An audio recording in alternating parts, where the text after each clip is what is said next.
ओम गण गणपतये नमः। हर हर महादेव सभी को। सकट चौथ या संकष्टी चतुर्थी व्रत संतान की लंबी आयु व खुशहाली के लिए रखा जाता है।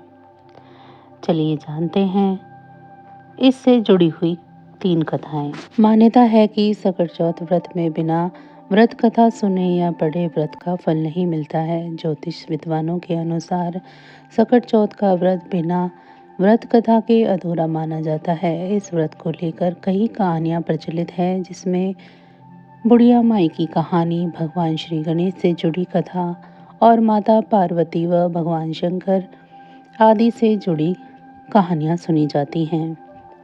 पहली कथा के अनुसार एक बार माँ पार्वती स्नान करने गई। स्नान घर के बाहर उन्होंने अपने पुत्र गणेश जी को खड़ा कर दिया और उन्हें रखवाली का आदेश दिया और कहा कि जब तक मैं स्नान कर खुद बाहर ना आ जाऊं, किसी को भीतर आने की इजाज़त मत देना। गणेश जी अपनी माँ की बात मानते हुए बाहर पहरा देने लगे। उसी समय भगवान शिव माता पार्वती से मिलने आए, लेकिन गणेश भगवान ने उन्हें दरवाजे पर ही कुछ देर रुकने के लिए कहा। भगवान शिव ने इस बात से बेहद आहत और अपमानित महसूस किया। गुस्से में उन्होंने भगवान गणेश पर त्रिशूल का वार किया, जिससे उनकी गर्दन दूर जा गिरी। स्नानघर के बाहर शोरगुल सुनकर जब माता पार्वती बाहर आई तो देखा कि गणेश जी की गर्दन कटी हुई है। यह देखकर वो रोने लगी और शिव जी से क्रोध में कहा कि गणेश जी के प्राण फिर से वापस कर दे। इस पर एक हाथी का सिर लेकर गणेश जी को लगा दिया। इस तरह से गणेश भगवान को दूसरा जीवन मिला। तभी से गणेश जी की हाथी की तरह सूंड होने लगी। तभी से महिलाएं बच्चों की सलामती के लिए माँ को गणेश चतुर्थी का व्रत रखने लगी। दूसरी कथा के अनुसार किसी नगर में एक कुमार रहता था। एक बार जब उसने बर्तन बनाकर आंवला लगाया तो आंवला नहीं पका। परेशान होकर वह राजा के पास गया और बोला कि महाराज, ना जाने क्या कारण है कि आंवला पक ही नहीं रहा है। राजा ने राज पंडित को बुलाकर कारण पूछा। राज पंडित ने कहा कि हर बार आंवला लगाते समय एक बच्चे की बलि देने का विधान है और आंवला पक जाता था। राजा का आदेश हो गया। बलि आरंभ हुई। जिस परिवार की बारी होती वह अपने बच्चे में से एक बच्चा बलि के लिए भेज देता। इस तरह कुछ दिनों बाद एक बुढ़िया के लड़के की बारी आई। बुढ़िया के एक ही बेटा था तथा उसके जीवन का वही सहारा था, पर राजा की आज्ञा कुछ नहीं देखती। दुखी बुढ़िया सोचने लगी, मेरा एक ही बेटा है, वह भी सकट के दिन मुझसे जुदा हो जाएगा। तभी उसको एक उपाय सोचा। उसने लड़के को सकट की सुपारी तथा दूब का बीड़ा देकर कहा, भगवान का नाम लेकर आंवला में बैठ जाना, सकट माता तेरी रक्षा करेगी। सकट के दिन बालक आंवला में बैठ गया और बुढ़िया सकट माता के सामने बैठकर पूजा करने लगी। पहले तो आंवला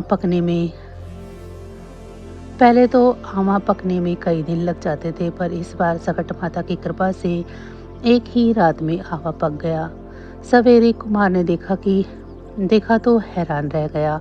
आंवला पक गया था और बुढ़िया का बेटा जीवित व सुरक्षित था।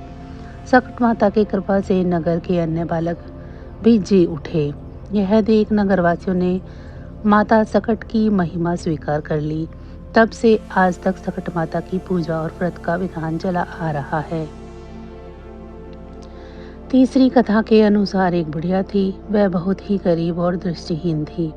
उसके एक बेटा और एक बहू थे। वह बुढ़िया सदैव गणेश जी की पूजन किया करती थी। एक दिन गणेश जी ने प्रकट होकर उस बुढ़िया से कहा, बुढ़िया माँ, तू जो चाहे सो मांग ले। बुढ़िया बोली, मुझसे तो मांगा नहीं जाता, कैसे और क्या मांगूं? तब गणेश जी बोले, अपने बहू बेटे से पूछकर मांग ले। तब बुढ़िया ने अपने बेटे से कहा, गणेश जी कहते हैं कि तू जो कुछ चाहे मांग सकती है, बता मैं क्या मांगूं? पुत्र ने कहा कि माँ तू धन मांग ले। बहू से पूछा तो बहू ने कहा, नाती मांग ले। तब बुढ़िया ने सोचा, ये तो अपने अपने मतलब की बात कर रहे हैं। अतः उस बुढ़िया ने पड़ोसियों से पूछा तो उन्होंने कहा, बुढ़िया तू थोड़े दिन जिएगी, क्यों तू धन मांगे और क्यों तू नाती पोते मांगे।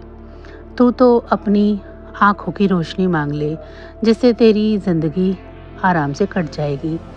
इस पर बुढ़िया बोली, यदि आप प्रसन्न हैं तो मुझे 9 करोड़ की माया दे, निरोगी काया दे, अमर सुहाग दे, आँखों की रोशनी दे, नाती दे, पोता दे और सब परिवार को सुख दे और अंत में मोक्ष दे।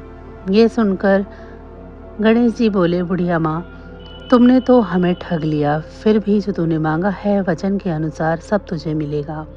और यह कहकर गणेश जी अंदर ध्यान हो गए। उधर बुढ़िया माँ ने जो कुछ मांगा था उसे सब कुछ मिल गया। हे गणेश जी महाराज, जैसे तुमने उस बुढ़िया माँ को सब कुछ दे दिया, वैसे ही सबको देना। तो बस आज की जानकारी इतनी ही थी। फिर मिलेंगे हम आपको ऐसी ही किसी अन्य जानकारी के साथ अगली वीडियो में। तब तक अगर आपको मेरी ये कहानियाँ अच्छी लगी हैं तो वीडियो को लाइक करें। चैनल को अभी तक सब्सक्राइब नहीं किया है तो चैनल को सब्सक्राइब कर लें। भगवान भोलेनाथ की कृपा दृष्टि आप सभी पर सदैव बनी रहे। इसी के साथ आप सभी का बहुत बहुत धन्यवाद।